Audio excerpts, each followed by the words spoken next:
மக்களுக்கான சீர்திருத்தத்தை நிறைவேற்ற கட்சியில் உள்ள அனைவரும் மீண்டும் ஒன்றிணைய வேண்டும் என்று அடிலான் புதிய தேசிய துணைத் தலைவர் நூருல் ஈசா அன்வார் நேற்று வலியுறுத்தினார்.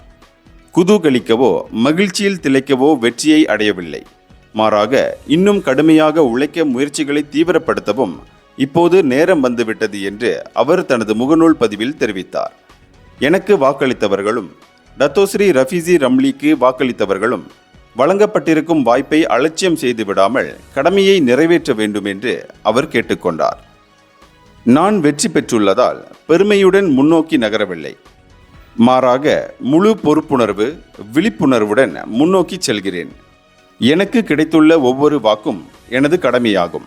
ஒவ்வொரு கடமையிலும் உண்மையான பணியை செய்தாக வேண்டும். இந்த வலிமையை மீண்டும் கட்டி எழுப்புவோம். பிளவு இருந்தால் அவற்றை சரிப்படுத்துவோம். இடைவெளி இருந்தால் நெருக்கமாக்குவோம். மக்களுக்காக இதயத்திலிருந்து உண்மையான சீர்திருத்தத்தை நம்மால் கொண்டு வர முடியும் என்று நூருல் தெரிவித்தார். இந்தியர்களின் இதய குரல் மக்களோசை.